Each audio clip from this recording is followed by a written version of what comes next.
nombre de Dios Padre y de la Santísima Trinidad, que creó el cielo y la tierra y todo el universo. Aquí bendijo Dios nuestro Señor para que por separado se establecieran los pueblos. Merecieron tierra los viejos, sépanlo, mis hijos, mis nietos. Por aquí lo ponemos en este papel, mis amados hijos. Aquí lo dejamos en orden, así lo sabrán nuestros hijos, quienes somos nosotros, los que recibimos las tierras. Ya estamos aquí, así, allá lo verán, cómo se ganó la tierra. Con la muerte la ganaron, mis hijos amados. Por aquí estamos, los 9 pueblos que ganamos, estando al frente, Santa Marta Xoyal, Paneca. Hoy inician su gobierno ante Dios para colocar linderos, pues ya nos dio el poder nuestro amado Don Luis de Velasco. Por San Jerónimo mereció tierras Miguel de Huitzilopochtecatl. Estos pueblos serán fieles al Santísimo Sacramento. Todos los viejos merecieron tierras, abarcando todo lo que está rodeado por las apreciadas montañas. De esta manera, se asentaron ante Dios. De manera conjunta, se merecieron las tierras aquí, en Santa Marta, Xocotepetlalpan. Aquí, en la gran Milpan Texcalpan, los viejos le construyeron su casa a la siempre Virgen Pura Agosto, Señora de la Asunción. Títulos primordiales de Malacaxtepec Momoxco. Documento de repartición de tierras, fechado entre 1537 y 1565, en la antigua Milpan. Las leyendas dicen que antiguamente pues vinieron varios grupos, entre ellos chichimecas y posiblemente toltecas, ¿no? Yo he oído versiones orales, ¿no? Son muy pocas, ¿no? que dijeron que por aquí pasaron los toltecas que comandaba Quetzalcóatl, ¿no? Vino de allá de Morelos. La verdad no lo sé a ciencia cierta, pero de que hubo varios grupos, pues sí, entre ellos chichimecas, ¿no? Toltecas y otros grupos, ¿no? Venidos de fuera de la región.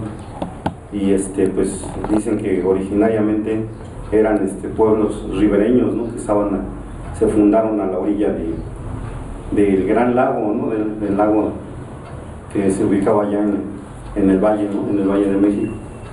Y eran pues a partir de nueve tribus según las leyendas, ¿no? Entre ellos San Jerónimo, ¿no? San Jerónimo Miacatlán. Tomando en cuenta algunos documentos, como ese caso de este documento que se llama Fundación de los Pueblos de Malacaxtepec Momoxco. Esta es una publicación que la hizo la Universidad de Texas en Estados Unidos en 1953. Publicaron, según este documento, que es de un escribano que se llama Juan Sánchez, que está en el Archivo General de la Nación. Este escribano dice que en el año 1140 llegan procedentes de Amecameca tribus de esa región, y también que se instalan en esta zona.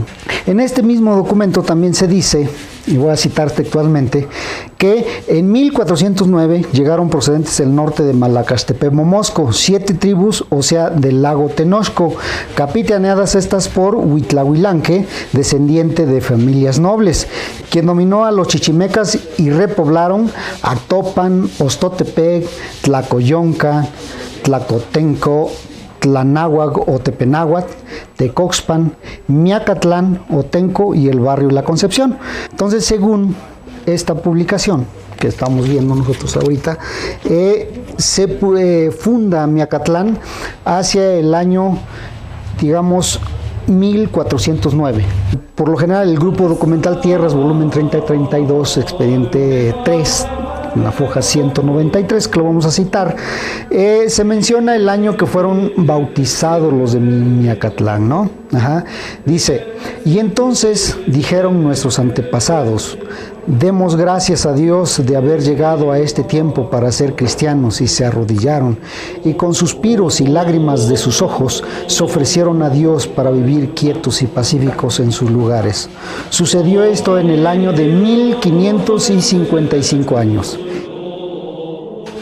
Y ya, digamos que a partir de ese momento ellos, por su propia voluntad y según el documento que ellos mismos plasman, que los propios milpaltenses están plasmando, ante la Real Audiencia, dijeron esos asuntos. Eso es con respecto a la documentación. De ahí en fuera, sobre Miacatlán no hay más cosas.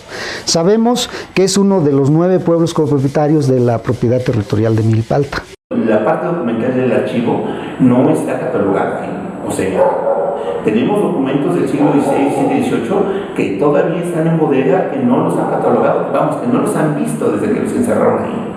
Entonces, todavía el archivo nos puede guardar muchas sorpresas más.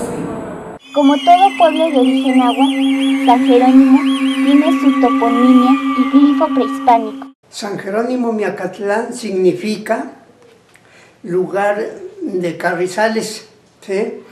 Los abuelos del poblado de San Jerónimo Miacatlán transmitieron a sus descendientes una historia que dice que este pueblo no se encontraba sentado donde actualmente se encuentra.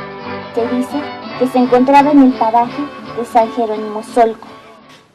Bueno, según mi mamá nos comentaba, la fecha no sé exactamente, pero nos comentaba que era un grupo de personas que venían de Santana hacia acá. Entonces había un grupo, dentro de ese grupo había un líder. Ese líder se decía a dónde tenían que fundarse, dónde tenían que plantarse. Entonces llegaron en una parte en Santana que se llaman, venían del sur, que se llama actualmente San Jerónimo Solco. Entonces llegaron ahí y dijeron que ahí iban a hacer su lugar donde iban a permanecer definitivamente. Después los grandes señores que guiaban al grupo dijeron que no era el lugar donde tenían que estar, sino que tenían que aventar una piedra y hasta donde llegara esa piedra, ahí definitivamente se tenía que construir el poblado. Entonces, pero al llegar ahí, el grupo de estas personas empezaron a construir. Es por eso que allí en San Jerónimo Solco, alrededor son como 1000 metros cuadrados o más, que estaba bardeado de pura piedra, porque allí iban a levantar el templo. Eso está por donde está la Lupita, hacia abajo. San Jerónimo no estaba ubicado acá, San Jerónimo estaba allá en Santana. En Santana estaba, y yo me acuerdo que había todavía como muros ahí, todos ya deshechos, porque me llevaba ahí mi abuelita y dice, mira, aquí era San Jerónimo, dice, mira, ahí deben de haber, porque fulanito ya era como rico, hizo su casa de muro de pura piedra con tierra amarilla. Y me enseñó, dice, ya se llenó, pero dice, todo aquí era San Jerónimo, este es el mero San Jerónimo, en San Jerónimo Solco. Y pues dice que ella le contaba a su abuelito, sería su bisabuelito. Dice, vivíamos allá, dice, tú ya ibas a nacer cuando nos dijeron que ya no íbamos a estar aquí, que ya nos iban a bajar más abajo. Porque ahí ya iba a estar bien el pueblo con sus calles. A ciencia cierta, no hay fecha exacta de la fundación del poblado. Uno de los acontecimientos que más ha marcado a los pobladores de Miacatlán fue la revolución. En la memoria colectiva existe la clara idea del sufrimiento, hambre, violencia y el despojo de su territorio vivido por los pobladores. Oculten a la niña porque ya tenía 9 años, mi tía Concha, y dice que la pintaban de, ¿cómo se llama? La llenaban así de tizne todas sus manos y que le rompían sus sus falditas para que anduviera como perdida, porque si veían a alguien bien vestidita y bien limpiecita, que abusaban. Y entonces si veían así una mugrosita, pues ni la pelaban. Y el marido de mi abuelita Julia era el encargado de cuidar toda la joyería que había ahí en la iglesia, que tenían candelabros de plata, tenían candelabros de cosas de oro. Y él era muy honesto y muy afecto a la iglesia. Y alguien les dijo que él era el cuidador y dice que lo torturaron, lo apresaron y que tenían su campamento en San Juan Tepenáhuac. Mi madre principalmente que nos contaba, ella era chiquilla, su mamá lo andaba trayendo en ese tiempo de la revolución, se iban a Morelos porque aquí estaba muy fuerte la revolución, entonces todas sus cositas que había los pasaban a enterrar.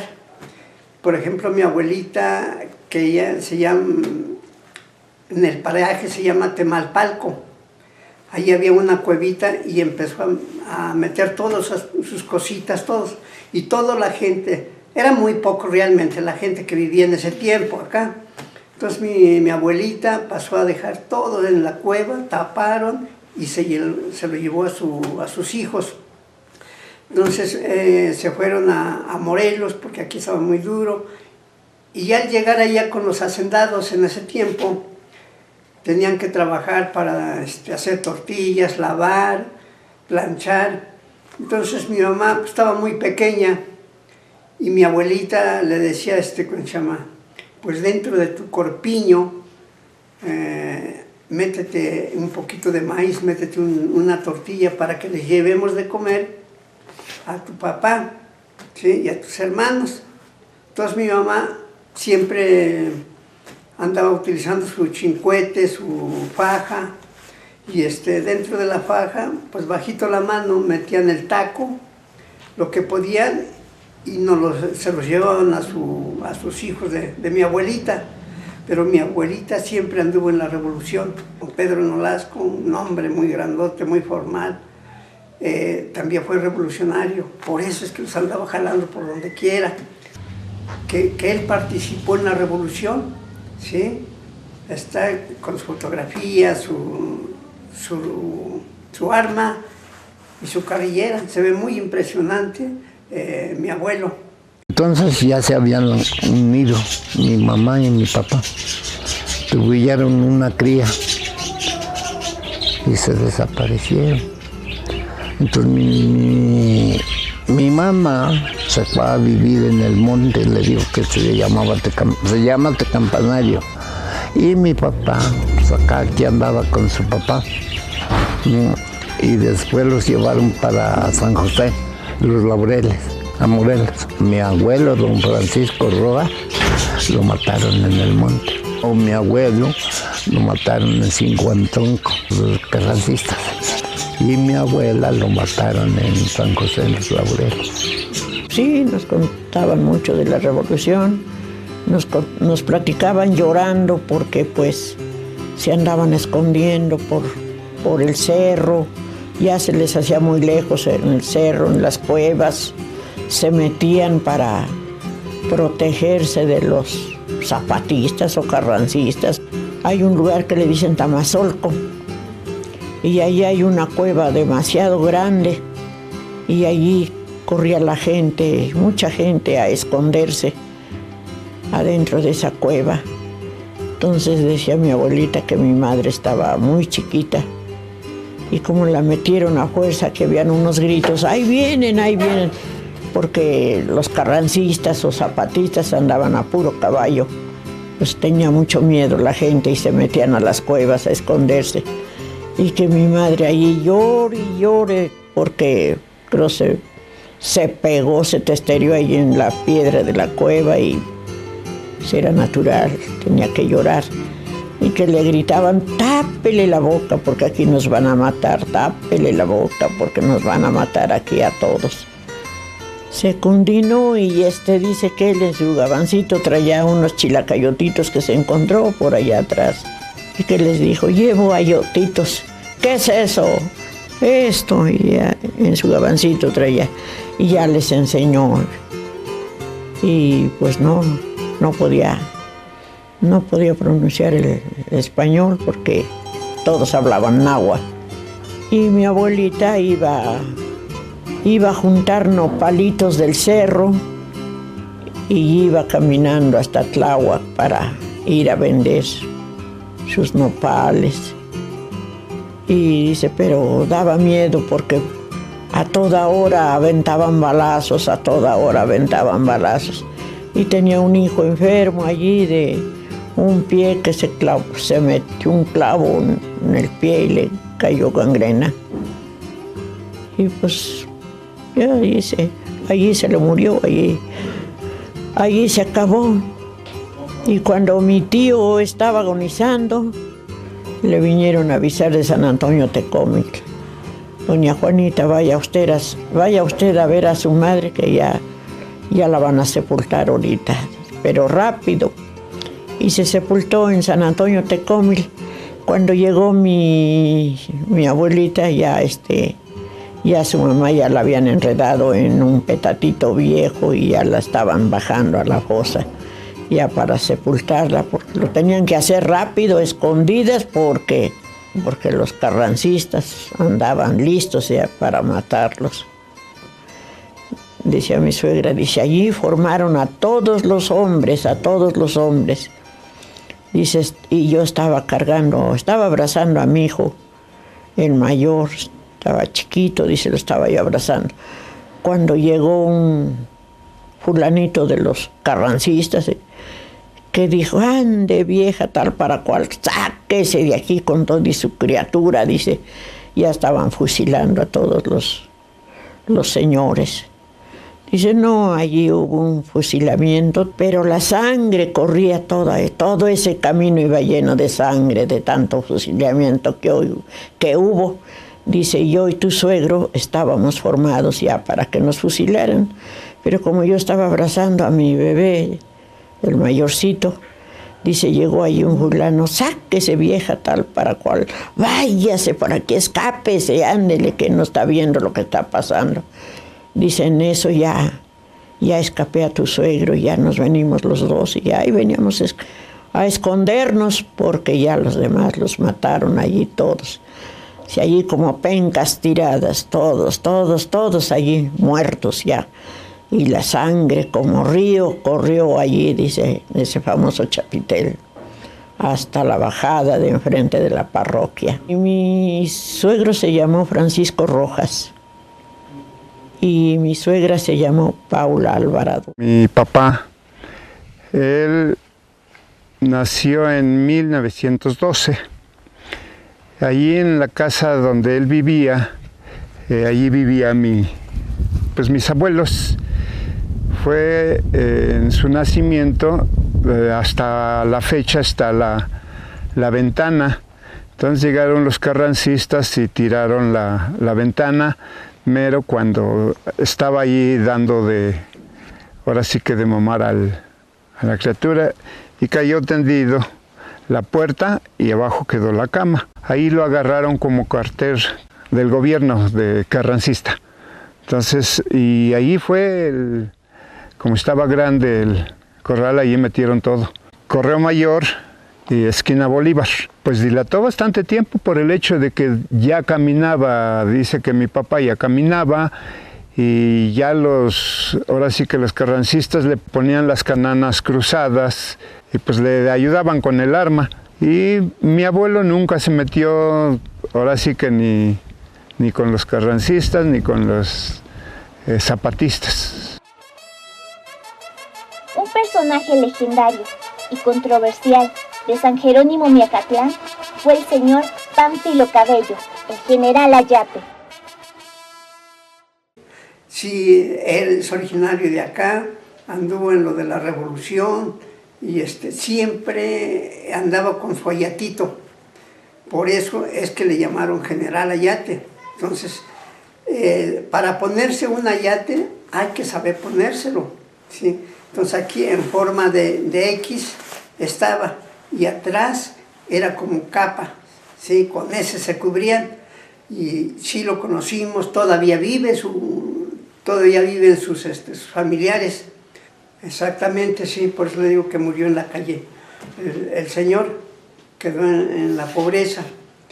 Don General Ayate, doña Luisa Generala. Doña Luisa Generala decían que cuando llegaban los zapatistas, ella andaba con un chicotito arriando a las mujeres a que molieran rápido en el metate, porque ya venían los para que les dieran de almorzar, les dieran de comer, pero todo puro martajar en el metate, hacer la salsa, una cazuela de sopa que les hacían. Y por cierto, yo ya era jovencita, como de unos 13 años, y esta señora, doña Luisa, no la quería el pueblo, porque en la revolución trató muy mal a las señoras que molían en el metate. La que no se apuraba, que las agarraba a chicotazos, y pues le agarraron odio. Pánfilo Cabello, que fue un general Ayate, porque dicen que un tiempo mi suegra era celoso su esposo, y que ya la agarró con una carabina, le iba a matar su esposo, Diego Máximo Vanega, y que lo llaman don general Ayate. Voy a defenderlo, la señora Julia lo va a matar su marido. Ya lo paró en la pared, en la cerca. ¿Cuántas paredes había? Aquí vivían en el callejón, ya perdieron los callejones. Y él estaba apuntando, y que llega Pánfilo Ayate. Dice, ¿por qué la vas a matar a tu esposa, ¿Qué te hizo? No, pues porque era celoso el señor, que sabe qué, que la agarra chicotazos. Dice, a ver, pruébalo, ¿quieres que yo te mate?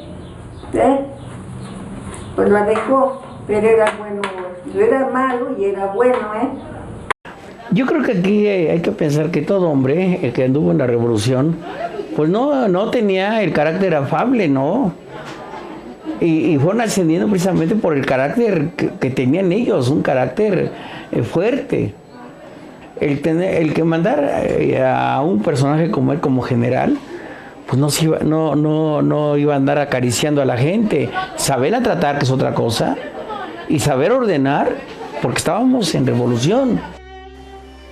Años después del término de la revolución, en el año 1933, a Milpa Alta le son restituidas 365 hectáreas, que el señor Agustín Marroquín, dueño de la hacienda de Santa Fe de los Ahuehuetes, ubicada en San Nicolás Tetelco, les arrebató en el año 1880. Al poblado de San Jerónimo se le otorgaron 59 hectáreas aproximadamente, las cuales se repartieron conforme al número de cabezas de familia. La restitución de tierras llega con la tenencia ejidal, dentro de los polígonos de los bienes comunales, que carecían de titulación y confirmación del territorio. No obstante, los ejidos entregados a los pueblos de San Juan Tepenáhuac, Santana Tlacotenco, San Francisco Tecocta, San Jerónimo Miacatlán y San Antonio Tecome cuentan con una carpeta básica y titulación de tierras en el Registro Agrario Nacional, pero en el año de 1937 hubo un enfrentamiento entre los pobladores que se disputaban la extensión de su ejido. La recuperación de las tierras que están al oeste de Milpalta, ¿no? Que ahora conforman los ejidos, ¿no? de Milpalta, ¿no? de algunos pueblos de Milpalta, y que las había recogido la ex hacienda de Santa Fe, ¿no? Que se ubicaba en Tetelco. Según yo oía que una de mis abuelitas decía que el hacendado de Santa Fe, Tetelco, los había recogido las tierras con el pretexto de que habían matado allí a uno de sus boyeros, ¿no? Boyeros eran los señores que los mandaban a cuidar sus borregos, ¿no? Su ganado. A esos les llamaban boyeros, ¿no? Entonces, inclusive fue un poco antes del porfiriato que las recogieron. Y bueno, ya sabemos que en la historia de México, pues los hacendados siempre anduvieron buscando pretextos, ¿no? Para quitarles sus tierras a los campesinos. Y pues Milpalta no se salvó de eso, ¿no? Y pues una gran hacienda les quitó una parte de tierras. Pero pues sabe usted que elegido según es comunal, es comunal, porque cuando nos los dieron en 1936, pero San Jerónimo no tenía nada. Entonces dicen, no, pues no puede ser eso. Entonces ya nos dieron, pues a veces, partes un surquito, 2 surquitos, sembrábamos el maíz, ya nosotros lo ampliamos. Ahora sí que ya me apunto, porque también yo ya fui a desmontar. En 1936 empezamos a desmontar y empezamos a sembrar. Llegó el tiempo de que ya la milpa y ahora sí que ya produció. En septiembre lo cortaron todo lo de Santana, todo lo cortaron, lo bajaron.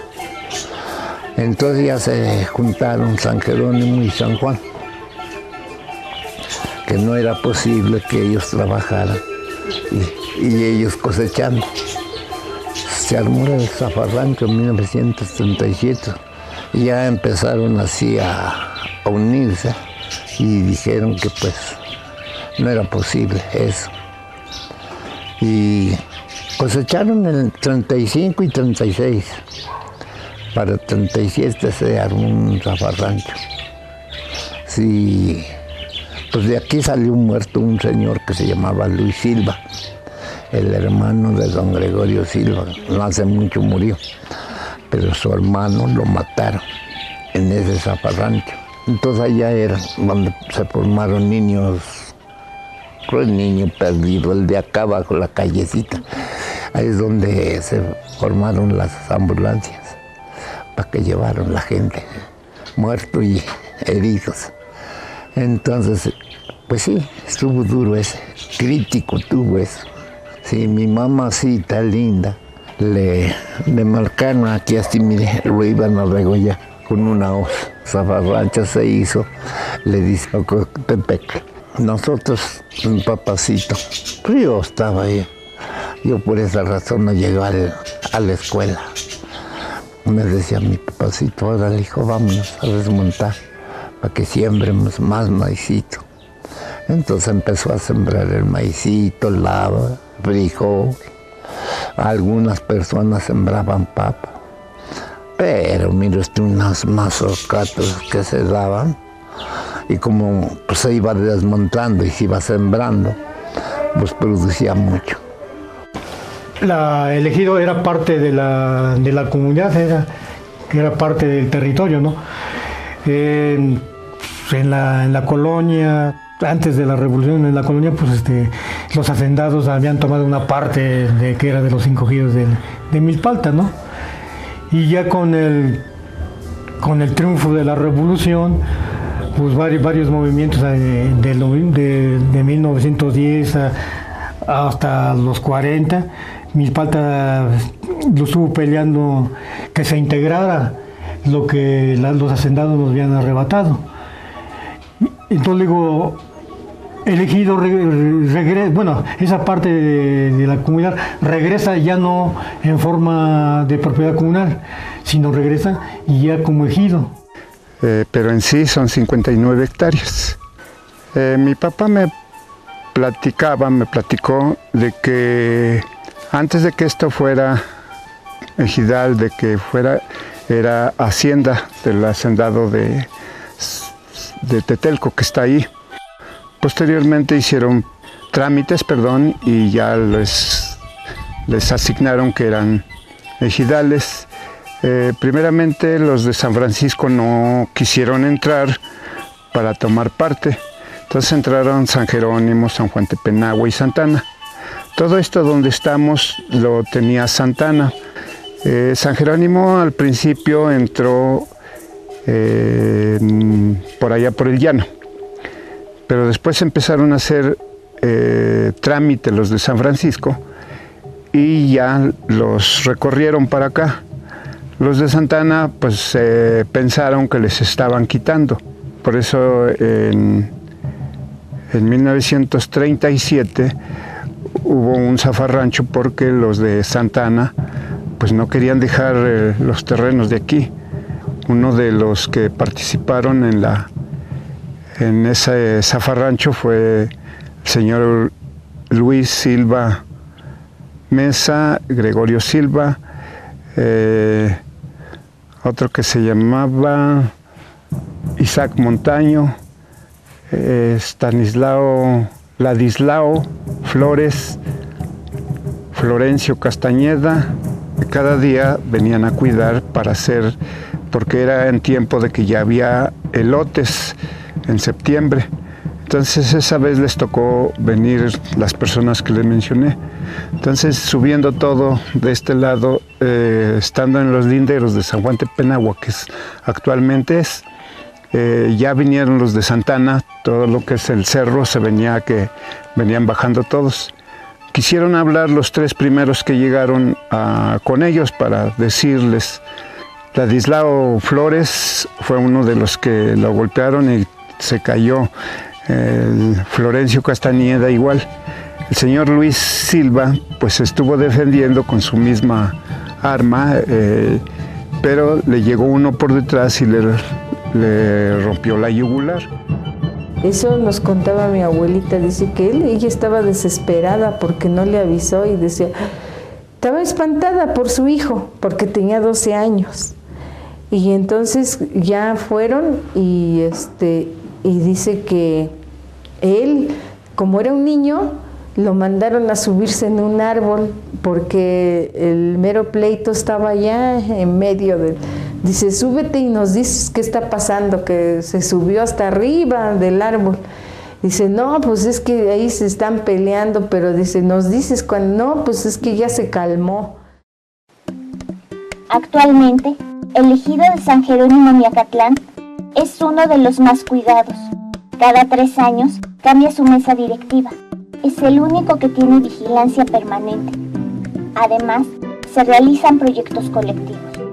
Asimismo, con diferencias y desacuerdos, este ejido se ha mantenido fuera del procedimiento para la adopción del dominio pleno sobre las parcelas ejidales, como resistencia a la pérdida del territorio.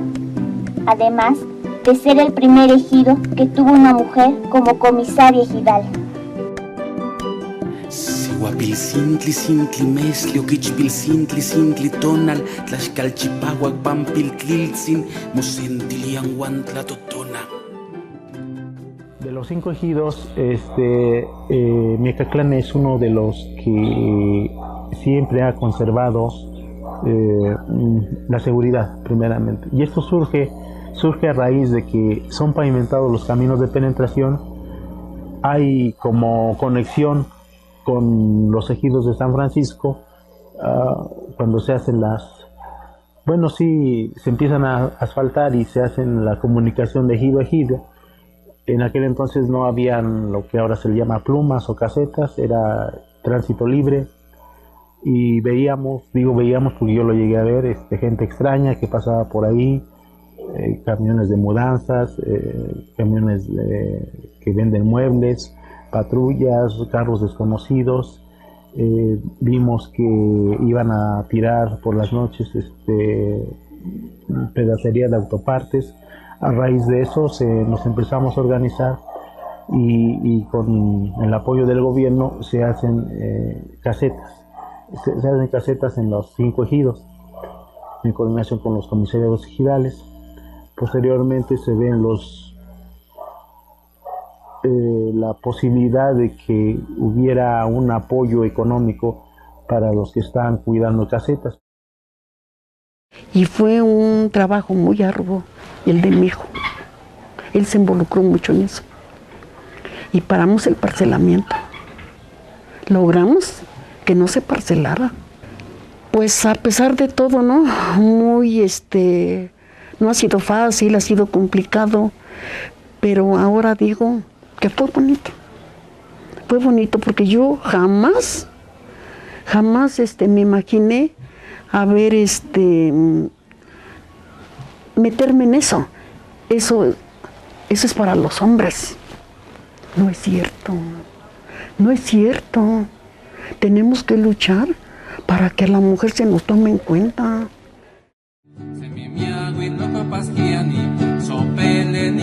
Chicos, ni huicas y cacamates, aquello tlazocao. Se chapoli, no pasquiani, cuanicuapla, zonas, cuacualchin, cuaucalcampa, y panseca poltipac. Guanegual, nioco, quilton, y enigmati, tleini, chihuas, ictino, oshan, no chías, no huehueyitla lilis, no huehueyitla lilis, no huehueyitla lilis, no huehueyitla lilis. Una característica de los pueblos de Milpa Alta es que durante muchos años se careció de agua. En San Jerónimo Miacatlán, el señor Celestino Robles encabezó un movimiento para que el poblado adquiriera un pozo de agua, ubicado en el paraje Nochcalco, lugar de Tunas, en los pueblos de San Nicolás Tetelco, en el año de 1872, el cual fue explotado por la comunidad hasta el año de 1944, que fue cuando llegaron las llaves a las esquinas. Cabe mencionar que dicho paraje tenía una extensión muy grande. La mayor parte era propiedad de San Francisco Tecoxpa, quien también tenía un pozo. Estos dos pozos se encontraban a pocos metros de distancia y eran conocidos como los Noquinihuan, los hermanitos. Ya venimos, yo me di cuenta cuando llegó el agua. Allá donde vivíamos, en el camino, llegaron los tubos, los vecinos y todos nosotros, nos daba gusto porque ya los tubos ya estaban tendidos, ya está goteando el agua. Porque yo todavía vi cuando iban a traer el agua a Nochcalco. 92, ya cumplí los 92. Tenía yo 10 años cuando llegó el agua, pero no sé qué año llegó. Estaba yo como una niña de 10 años. Sí, se le hacía fiesta en todas las esquinas de las llaves. ¿Cómo nos gustaba ir a lavar allá? Un sajeronimito abrieron una cepa que se llenaba, estábamos. ¡Ay, una señora! Ya se murió. Nos iba a regañar, tantas cosas que nos decía de grosería. Cuando íbamos a traer agua en Nochcalco, con los castaños, no había botes, por castaño, con los burritos, con los caballos. Van a dejar su madera los señores a vender su madera y de regreso pasaban a Nochcalco a traer agua. Cuando era yo chiquilla, como de 10 años, pues no había agua. Entonces ves aquí en Coapanco, donde ya está la bodega de los carros, en esa barranca, fuimos ya en diciembre. Su hermana de esa señora que vino, que llamaba Manuela, puede que eran de la misma edad, fuimos a encontrar agua, un cagüey así, pero grande, grande. Estaba lleno el agua y limpio, limpio, y puro tiscalera vamos caminando y le dije, ahora se llamaba Manuela, le digo, nadie le vamos a platicar, nosotros vamos a acabar de cargar de este agua, pero con jarros y con botes ese de alcohol, lo llenábamos y con el rebozo y con los jarros les decían antiguas, bueno, en mi idioma, en agua le decían sepicachalo, lo llenábamos cada lado y un bote cargando el agua. Cuando llovía, esas pencas de maguey que se ponen así anchos, se llenaba pues con cuidadito, así lo echábamos en los carros así, entonces se cagaba el pajarito adentro así. Pero sí nos lo tomábamos para nuestra comida, nuestro café, y no nos morimos, yo no me puedo morir. Mi bisabuelo, don Celestino Robles, porque sí, todavía me tocó ir a tomar agua allá, en Nochcalco, con mis barriles, con mi burrito. Sí, pero pues eso fue como en 1935. Estaba yo, me compraron mi burrito y mis barriles. Entonces en medio de los barriles me ponían, se noqueaban. Pues sí, la verdad.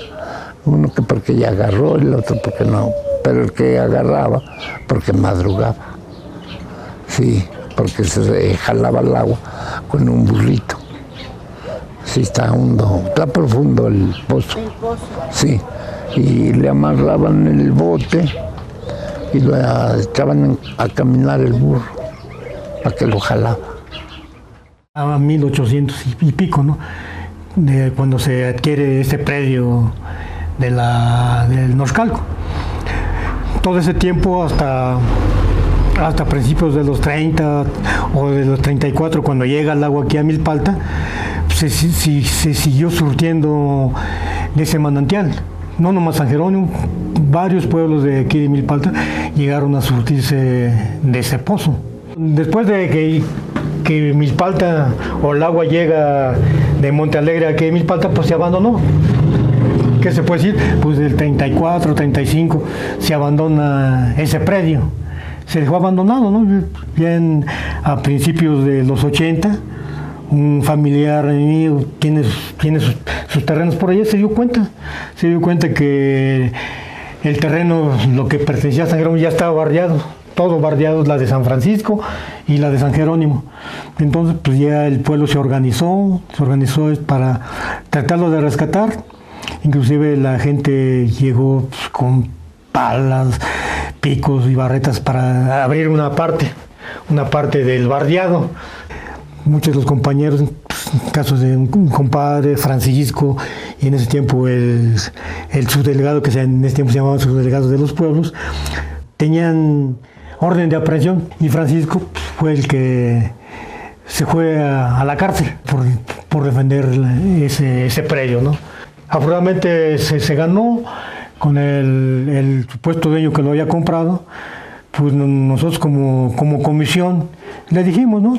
Nosotros estamos ahorita, nuestros hijos y nuestros nietos van a seguirle defendiendo. Le digo, es que pues no hay ningún problema.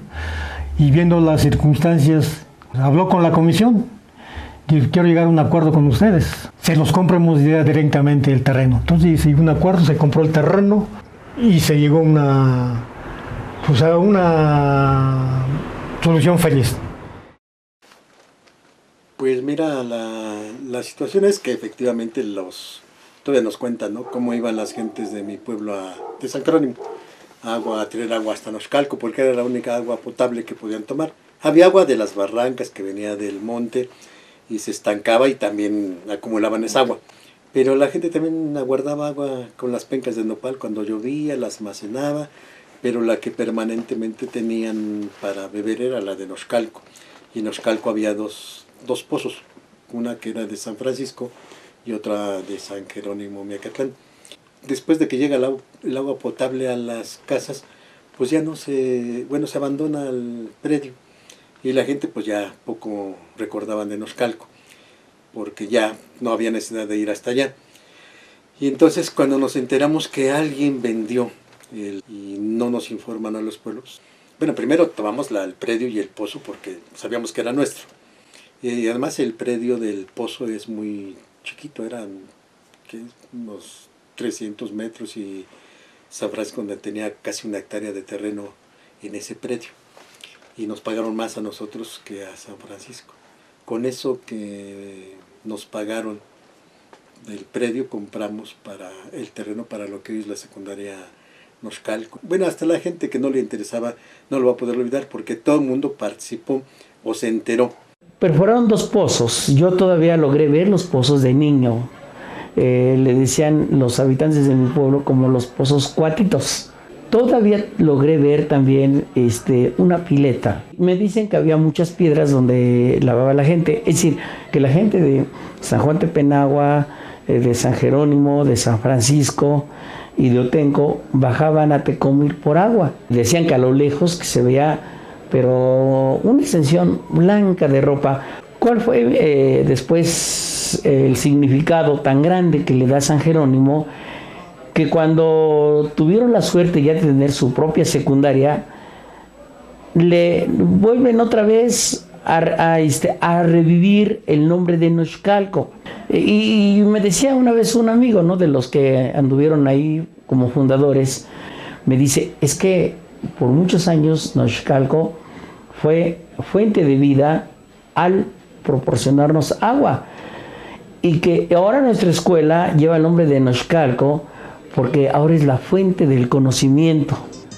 En el año de 1975, el señor Martín García Ruiz, mejor conocido como el tío Martín, participa abiertamente en la defensa del bosque, invitando a los jóvenes del poblado para unirse para defender su territorio comunal. Pues un buen día llega uno de mis tíos, ¿no?, que todo el mundo lo conocía como el tío Martín, ¿no?, nos llevaba, después nos convenció a muchas gentes como a Pancho, a José, ¿no?, a mis hermanos, ¿no? Y entonces cuando llegamos allá, pues todo el mundo le decíamos tío, por eso se le quedó ahí el tío Martín, convenciendo a la gente de que vayamos, porque es cuando se baja cuando se baja la varilla, cuando se va a detener la construcción, le conocen como Lagunilla, y que se bajó el 5 de febrero, ¿no? Para entonces yo ya estaba en primero de secundaria. Pues otra vez mi tío, ¿no?, el tío Martín, ¿no?, pero sí aquí en San Jerónimo tuvo un papel muy activo, ¿no?, y otra vez empieza a convencer a la gente, y es cuando ya agarra más fuerza Asociación Civil Constituyentes de 1917 se llamaba, y que tenía su sede en Santana, ¿no? Después pues el movimiento se va ampliando, ¿no? Varias veces subimos a detener varias talas allá al monte, ¿no? Pues el movimiento se amplía más y pues ya se sale de Santana, ¿no? Por un tiempo hubo, las asambleas se rolaba, se iba una asamblea en San Jerónimo, otra en San Francisco, otra en San Juan, porque ya había mucha gente participando, el movimiento ya se había ampliado, ¿no? Y por ese tiempo el movimiento ya no deja de llamarse Asociación Civil Constituyentes de 1917 para pasar con el nombre de Comuneros Organizados. Y hasta que finalmente pues agarra su sede en la Concepción, ¿no?, en la Concha, y ahí es donde empiezan a participar gente como Julián Flores y otros, ¿no?, Raimundo Flores, ¿no?, pero así es como llegan a la Concha, y ahí pues el movimiento se amplía aún más, ¿no?, aún más, hasta que hasta llegar con los problemas que se tienen con Humberto Navarro, ¿no?, con Humberto Navarro y la toma de la explanada, ¿no?, y ahí el desalojo, ¿no?, con leñas encendidas, ¿no? Y pues así es como nos desalojaron de la explanada, ¿no? Y ya después pues ya el movimiento es el momento en que el movimiento tiene mucha fuerza, ¿no? Tiene mucha fuerza, y pues también desgraciadamente pues eso en política no se puede evitar eso, ¿no? Desgraciadamente pues ahí en la Concha pues se da una decisión nuevamente, ¿no?, en el movimiento, ¿no?, con un grupo que pues desafortunadamente se divide, ¿no? Desafortunadamente pues los movimientos políticos son así, ¿no? Pues la lucha empezó en el 75 con los compas de Santana, ¿no? Y en ese tiempo pues ya andaba el tío Martín integrado allá con el pueblo Santana, y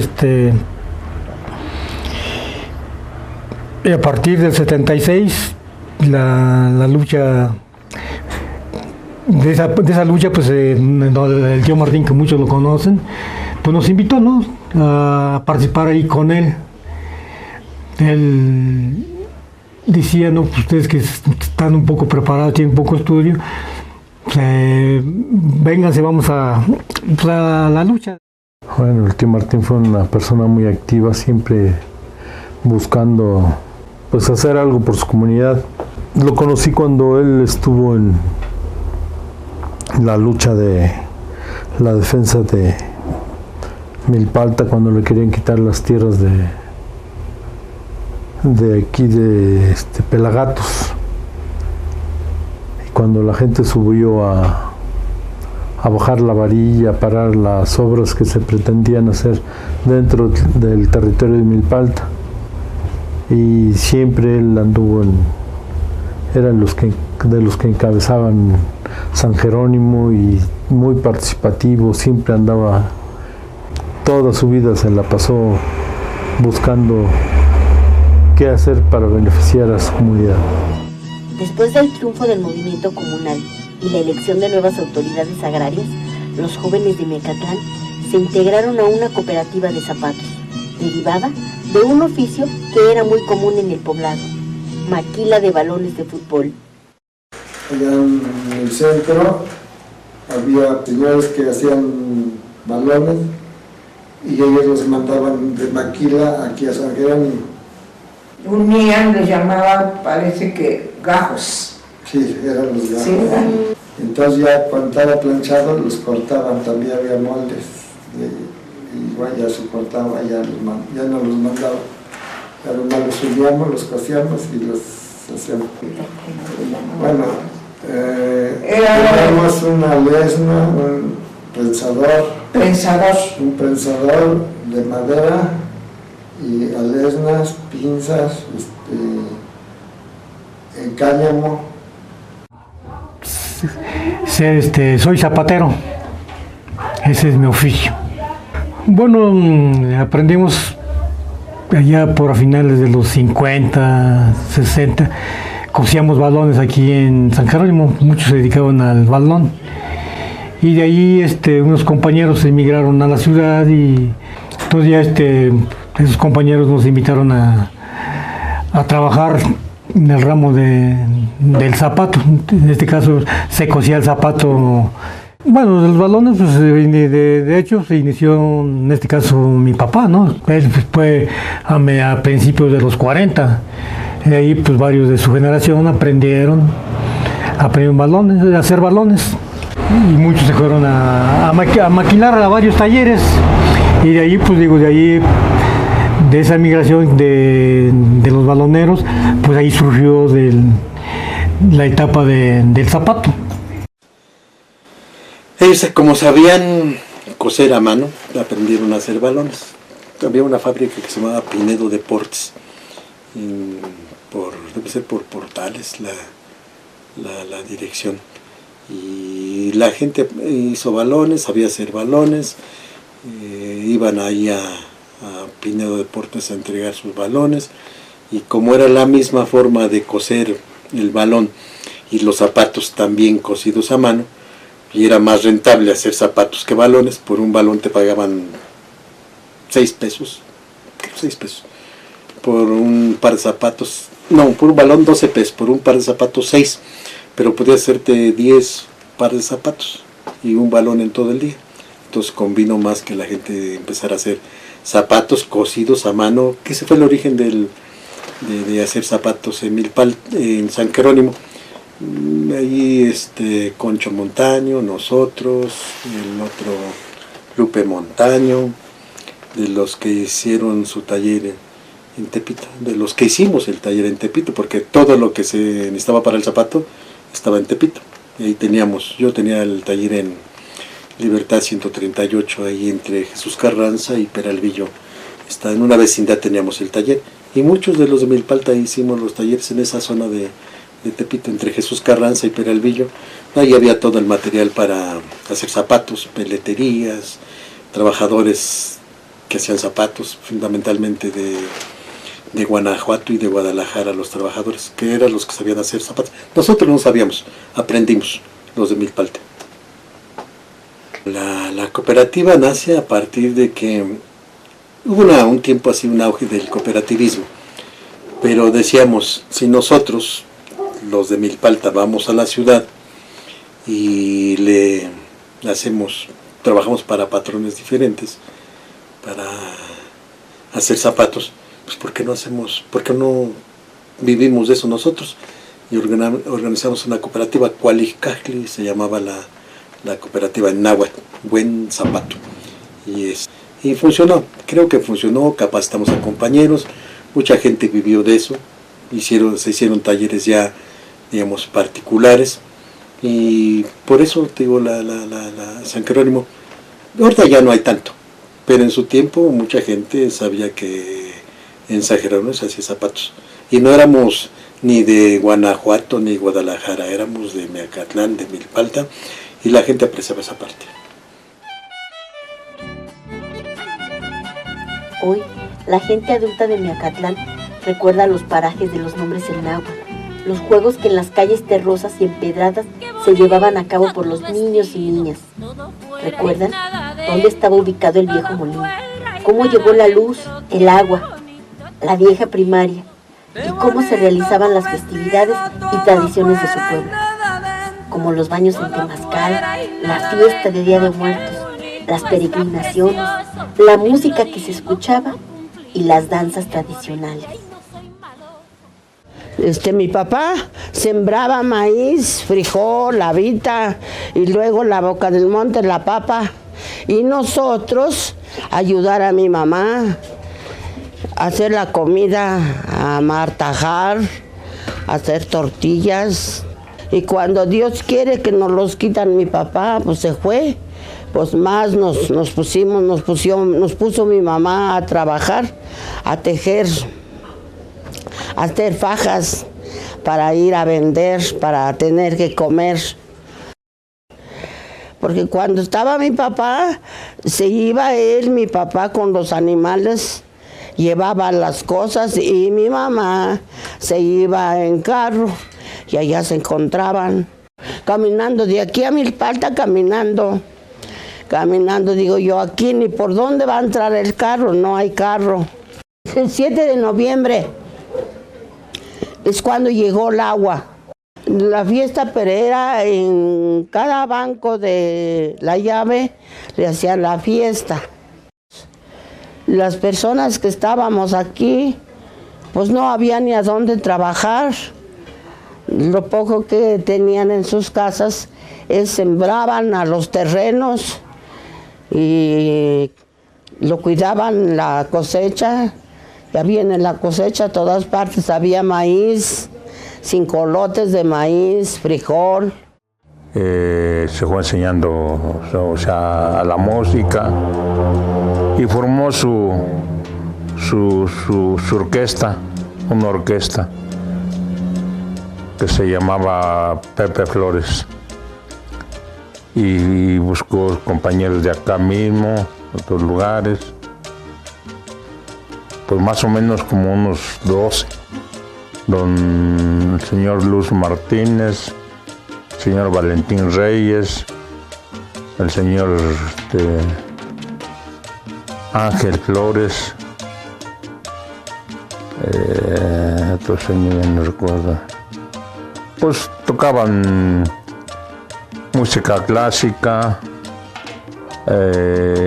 danzón, música banda de viento, puros pasodobles, puros valses, todo eso en tipo de velorio.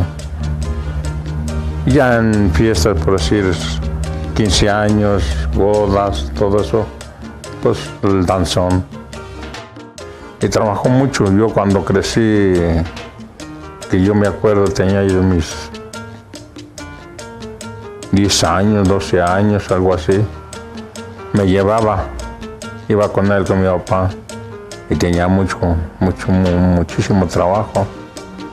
Siempre se iba a trabajar hasta, a varios lugares, mucho Morelos, aquí a San Pedro, que es continuamente trabajaba. Lo que es la boda. Anteriormente era la boda muy diferente, porque llegaba la orquesta con la novia o el novio, y de ahí se iban, no recuerdo dónde, y regresaban, luego se iban a desayunar con el padrino de velación. Hacía un montón de tamales, atole y todo eso. 3 de marzo de principio de año, el 3 de marzo, empezábamos a sembrar todos los vecinos, no nomás uno, todos juntos. A veces juntaban 10 parcelas, 10 gentes que cada quien su parcela sembraba el mismo día. Se sembraba y ya quitaba el maicito, el tamanito, le echábamos el día 1, era el día 1. Era la primera labor. 3 labores en el ciclo del maíz, porque eran 3.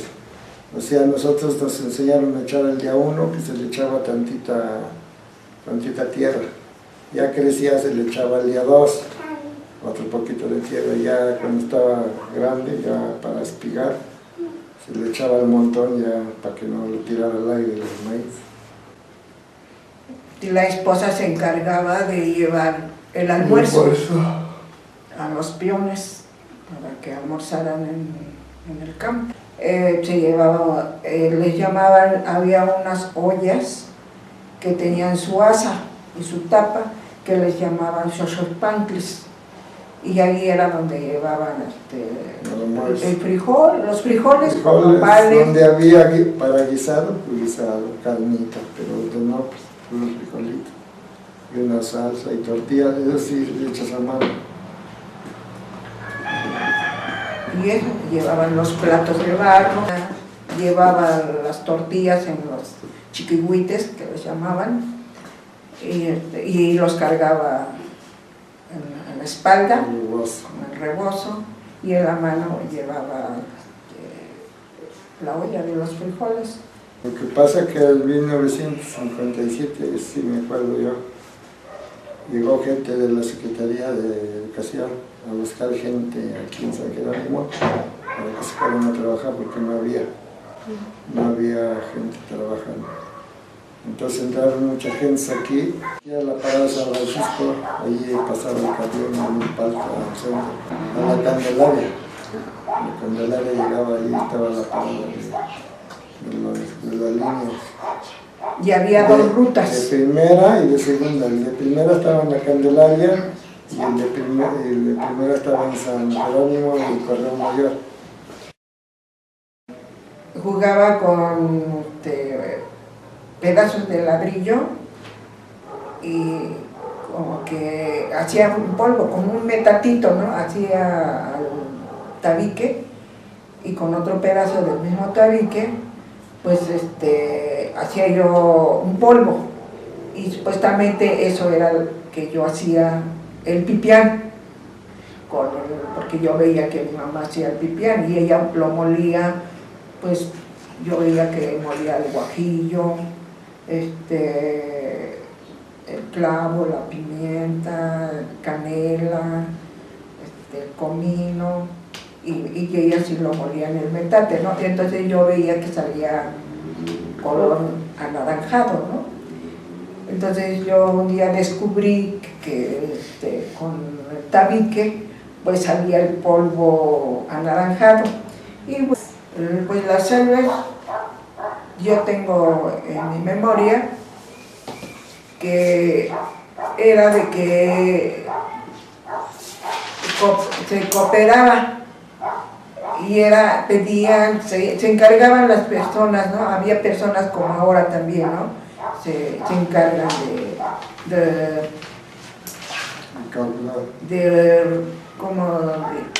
¿cómo se podría decir? De ser encargados, ¿no? De llevar la salva, ¿no? Y pasaban a cobrar, lo que yo tengo en mi memoria no se decía cooperación, se decía la limosna. Pasábamos por su limosna, pero lo que era en las mañanas, se iba con la limosna que se juntaba,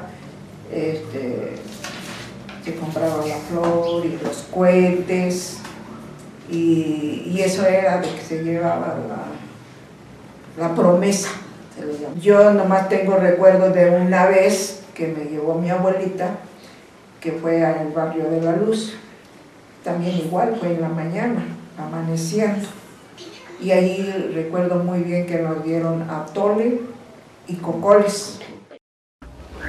ir a la escuela primaria, todavía viví esa escuela primaria de antes. La gente que trabajaba para la SEP tenían que andar de casa en casa con unos botes de dulces muy sabrosos, cuadernitos y lápices, tratando de convencernos para ir a la escuela. Las calles de terracería, casas de tejamanil, de varas, de palos. No recuerdo ahorita, fue como por los 60s o los 70s que se empezó a tender el asfalto, porque yo todavía me tocó caminar, me tocó ir a comprar masa descalza. Yo me acuerdo que aquí en San Jerónimo se vivían las tradiciones del famoso osito, en donde en las calles de Miacatlán hacían lumbradas y en esas lumbradas salían a bailar los ositos. Era muy bonito porque nosotros de niños el instrumento que utilizábamos para hacer ruido, para hacer los cantos, la música, para dar el ambiente, utilizábamos botes de chiles curados que conocemos nosotros, las cacerolas, los sartenes, eso era lo que nos gustaba, ¿no? Los que yo recuerdo que los que ya tenían algún instrumento musical en esos momentos, el osito, pues era la flauta, era lo que más nos gustaba, el sonido, que era lo más avanzado en algún instrumento de música. Es la elaboración de los globos de Cantoya. Aquí había mucha gente, mucho joven que hacía globos de Cantoya, en donde originalmente los globos de Cantoya, pues lo que son los faroles y los globos originalmente son de San Jerónimo. Era muy bonito elaborar los globos porque los echábamos a volar y nosotros teníamos la idea de que ese globo no se perdiera y salíamos corriendo. En ese momento todos los terrenos eran maizales y nosotros entre los maizales corriendo para que pues rescatáramos nuestro globo y no se diera por perdido y volver a soltarlo. Algo bien importante que nos representaba a nosotros los globos el Día de Muertos era nuestros abuelos, principalmente mi abuelo me decía que era la luz, que era el camino de nuestros muertitos. Sí, del agua de lo que yo recuerdo del agua es de que en noviembre, no recuerdo exactamente la fecha, el día, pero en noviembre se festejaba la llegada del agua. Yo me acuerdo que en las esquinas había llaves y recuerdo que escasos, yo tenía 4 o 5 años, pero recuerdo que la gente se formaba con sus cubetas para ir a tomar el agua. En aquel momento yo me acuerdo que las llaves las adornaban con ramas de pino o de cedro, le echaban serpentina, ponían globos. Y lo tradicional, pues lo que siempre se ha manejado aquí en San Jerónimo era que pues te daban tu pulquito y tus galletas, o tu refresco y tus galletas, era lo tradicional que se daba. Aquí en San Jerónimo, su temazcal, hay algunas que la tienen todavía, en donde nosotros nos bañábamos mucho, que eran vecinos que tenían su temazcal. Me acuerdo del señor Mercedes Vanegas. Doña Juanita, otra vecina de aquí abajo, también tenía su temazcal y eran los que nos prestaban sus temazcales. Y en algún momento también don Roberto García, que tenía su temazcal, también era uno de los temazcales viejísimos que existían aquí en San Jerónimo. Ponciano y el otro señor, Claudio, no recuerdo ahorita sus apellidos, Claudio Alvarado y el señor Ponciano Perea. Y mi papá fueron uno de los iniciadores del carnaval.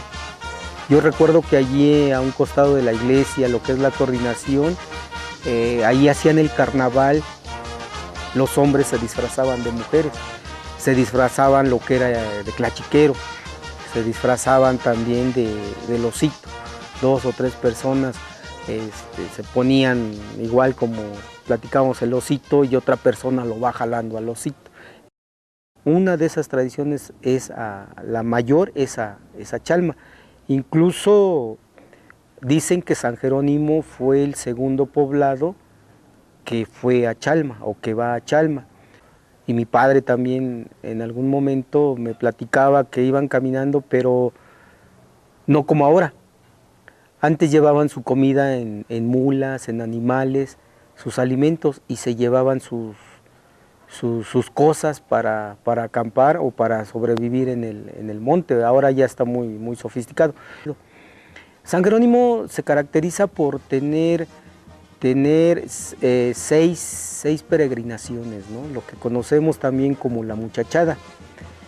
Una de ellas pues también ya tiene mucho tiempo, lo que es al barrio de la Conchita, de la Concepción. Pues, si mal no recuerdo, hasta donde yo sé, creo que también ya son 100 años, ¿no? 100 años que se visita, la visita recíproca de San Jerónimo a la Concha y de la Concha a San Jerónimo. La otra es una en donde yo voy a dar el orden de cómo se van dando estas cosas de la muchachada. La otra es en marzo, que es en el poblado de Santo Domingo, Cotitlán, Morelos. Allí tendrá escasos 17 años, la primera peregrinación que se hizo fue en el 2001. La otra peregrinación es al barrio de Santa Cruz, que es el 3 de mayo. La otra visita que es peregrinación, porque se hace ahora en peregrinación, es al barrio de la Luz. Julio viene la otra importante también, porque ahí ya la visita recíproca también ya tiene mucho tiempo. Hasta yo en aquel momento, hasta donde me enteré, parecía que ya iban 70 años. Preciso, lo que es Santo Domingo y lo que es Amatlán, la peregrinación se hace a pie y se hace en camión. Aquí los mayordomos, o lo que es la muchachada, quien es encargado de Santo Domingo, se va caminando, lleva a San Jerónimo caminando por el monte, y en Amatlán de igual forma. En Santo Domingo se va un día antes de la fiesta, se está el día de la fiesta y se regresan un día después de la fiesta. En Amatlán se va un día antes de la fiesta, se está en la fiesta y se están 2 días más en el poblado de Amatlán, Morelos, y regresan nuevamente a San Jerónimo. Ese es en Amatlán. Y la otra peregrinación que se hace pues está aquí cerquita, lo que sería en el poblado de San Agustín Otenco. Esa sería la 6ª peregrinación. Pero tú que en Izcatepec sí vamos cada año a bailar. Que siempre nos enseñó fue don Martín. Hasta en la ropa era muy cuidadoso, en los cantos, el baile, porque la vestidura nos obligaba a que fuera bordada bien. Los pantalones, los calzones, llevaban sus, ¿cómo se llaman? Cascabeles, los zapatos, para que cuando bailara se escuchara bien. Las puntas te digo que llevaban sus cascabeles, sus guaraches, sus guacalitos bien adornados, bien adornados como era antes, que encontraban más cosas, desde una cazuelita pequeña hasta un cuero de pulque chiquitos también que adornaban bien los guacales. Esa era su vestidura de los niños. De las mujeres era su chincuete, su faja, su camisa, su vestido, su rebozo.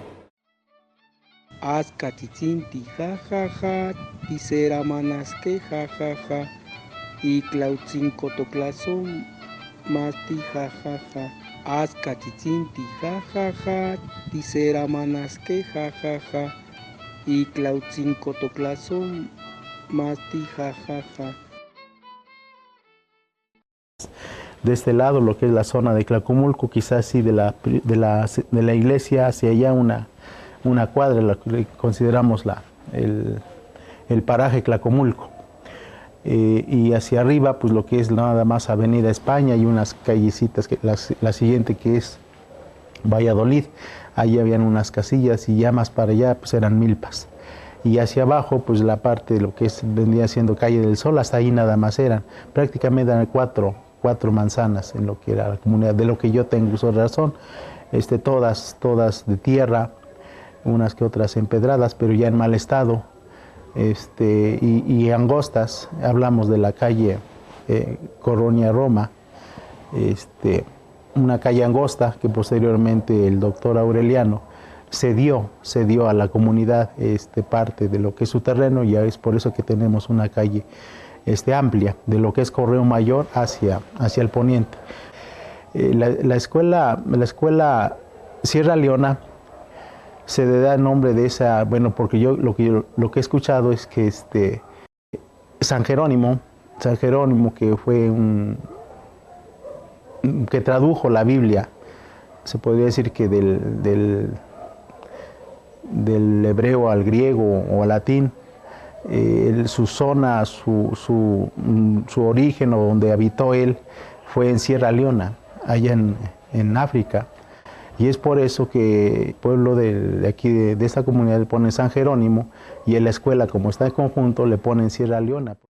Sí, yo todavía, en la antigüita, cuando nació Claudia, me bañó mi tía Albina, y la bañaron a ella en temazcal.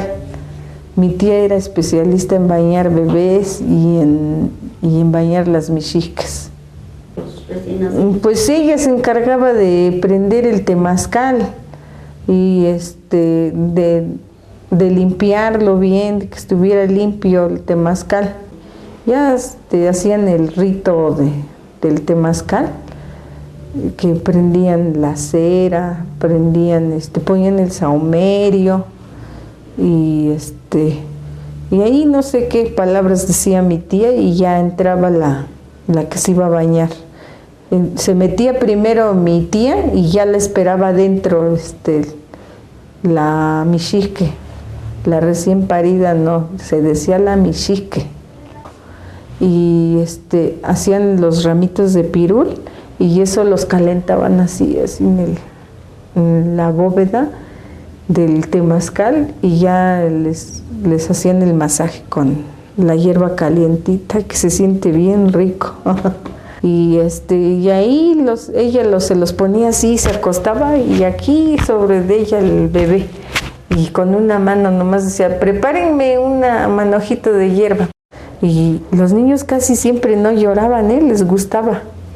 No, hasta se hacían así como gusanitos los niños, porque les gustaba el calorcito. Actualmente, la población de San Jerónimo Miacatlán se enfrenta al crecimiento de la mancha urbana sin control y a la pérdida de sus tradiciones. Pero aún existen habitantes que están dispuestos a unificar fuerzas para rescatar y difundir la historia entre las nuevas generaciones, y que éstas logren mantener vivas sus tradiciones.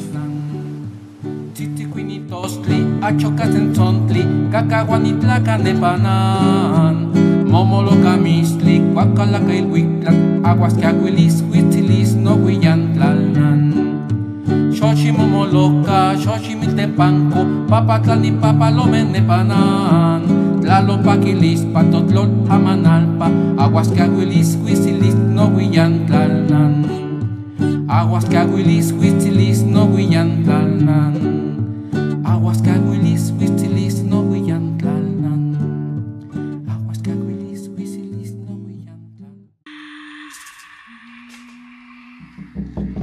Oda lírica a la Asunción Milpa Alta. Yo, venido al mundo, aflorando dolor, temor y llanto. Trozo de tierna carne caída en mísero petate, junto al tlicuiltl ahumado con ocote, que huela a pino y a romero. Totipotente ser, para el bien y el mal, duda y esperanza agarrada del tiempo, arrempujado a la seda morena de la piel de mi madre, vislumbré en su dulce mirar un horizonte hermoso e infinito, y guarda mi memoria en lo profundo el trinar de las aves cantarinas, el ruido de la rastra del metate y el olor de cañuelas y mesotes. Tengo huella en los pies andariegos del empedrado abrupto de las calles tranquilas, un íntimo recuerdo de la gente de manta, de sombrero de paja, de rebozo cruzado, de trenzas adornadas para el 15 de agosto, la Asunción de María. Tengo memoria, en fin, y tiemblo al recordarlo. El galopar siniestro del vendaval guerrero, de las noches de espanto, del rezo de las viejas, el crepitar del fuego que consume jacales y graneros. En Texcalpa llevé muy congraciado blancas flores al general Emiliano, y entre nubes de polvo se agigantó su figura cuando en dulce lenguaje mexicano nos prometió el reparto de la tierra. La represión se volvió tempranamente.